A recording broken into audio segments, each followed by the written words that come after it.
नमस्कार दोस्तों, मैं हूं दीपक पत्थे और आप देख रहे हैं प्रदेश की आवाज। तो आइए बात करते हैं आज की कुछ खास खबरों की। केंद्रीय गृह और सहकारिता मंत्री श्री अमित शाह ने नानाजी देशमुख के योगदान की सराहना। कहा, कुछ लोग युग परिवर्तन का कारण बनते हैं। केंद्रीय गृह मंत्री श्री अमित शाह ने समाज सुधारक नानाजी देशमुख के योगदान की सराहना करते हुए बृहस्पतिवार को कहा कि कुछ लोग अमिट छाप छोड़ते हैं और युग परिवर्तन का कारण बनते हैं। श्री शाह ने राष्ट्रीय स्वयंसेवक संघ के वरिष्ठ नेता देशमुख की 15वीं पुण्यतिथि पर उन्हें श्रद्धांजलि देने के लिए आयोजित कार्यक्रम को संबोधित किया। उन्होंने कहा कि कुछ लोग जीवन में न केवल वर्षों बल्कि युगों तक छाप छोड़ते हैं और ये युग परिवर्तन का कारण बनते हैं। भारत रत्न नानाजी देशमुख उन महान हस्तियों में से एक है जिन्होंने कला, राजनीति, उद्योग और सेवा क्षेत्र में अपनी छाप छोड़ी है। श्री देशमुख के योगदान को याद करते हुए श्री शाह ने कहा कि उन्होंने इन सभी क्षेत्रों में अमिट छाप छोड़ी है। गृह मंत्री ने आपातकाल के बाद भारतीय जनता पार्टी के गठन में देशमुख के योगदान को भी याद किया और कहा कि इसने मात्र 19 महीनों में लोकतंत्र की जीत सुनिश्चित की। श्री शाह ने कहा कि देशमुख ने 1977 में उत्तर प्रदेश के बलरामपुर से लोकसभा चुनाव लड़ा था और उसमें जीत हासिल की। जीत के बाद उन्होंने अपनी प्रतिद्वंदी क्षेत्र के पूर्व राजघराने की महारानी से मुलाकात की थी और निर्वाचन क्षेत्र में विकास में उनसे सहयोग मांगा था।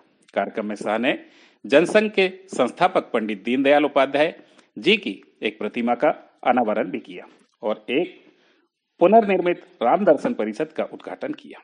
इस मौके पर प्रदेश के मुख्यमंत्री डॉक्टर मोहन यादव, भाजपा प्रदेश अध्यक्ष सहित बड़ी संख्या में कार्यकर्ता, पदाधिकारी मौजूद रहे। प्रदेश की आवाज के लिए दीपक बर्थे की रिपोर्ट। भारत के विकास के मॉडल को पंडित दीनदयाल जी ने अंत्योदय के नाम से रखा। विकास की पंक्ति में जो अंतिम खड़ा है, जब तक इसका विकास नहीं होता, विकास कितना भी हो जाए उसके मायने नहीं रहते। अंतिम व्यक्ति का विकास ये राष्ट्र के विकास का परिचायक होना चाहिए और विकास होना भी चाहिए, मगर विरासत को साथ में रखकर करना चाहिए। हमारा जो है उसको आगे बरकरार रखकर आगे बढ़कर विकास करना चाहिए। और ये दोनों सिद्धांत, मैं बड़ी बड़ी बात बता रहा हूं क्योंकि मैं नाना जी के रेफरेंस में बात कर रहा हूं। एकात्म मानववाद के दोनों चीजों को बहुत सारे लोग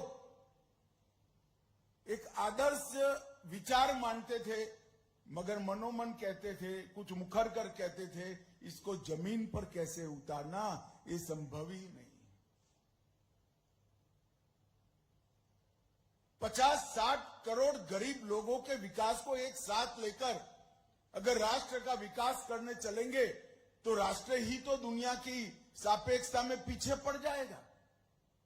ये यक्ष प्रश्न ये विचारधारा पर खड़े होते थे और नाना जी ने जब राजनीति छोड़ा तब ग्रामोत्थान के माध्यम से अंत्योदय के सिद्धांत को जमीन पर उतारने के लिए चित्रकूट को उन्होंने अपना कार्य क्षेत्र बनाया। इतना सुखद संयोग है। मैं अपने आप को धन्य मानता हूं। नानाजी से मैं न केवल स्वयं भी मिल चुका हूं, बल्कि मैं उनके ऐसे सारे कामों से विद्यार्थी परिषद के समय से यहां आता जाता रहा हूं और नानाजी के जीवन को पढ़ते हैं तो मैं मान के चलता हूं कि सच में नानाजी जैसा व्यक्तित्व का होना अपने आप में ये हम सबके लिए सदैव एक अलग से प्रेरणा पुंज के नाते से जाने जाएंगे।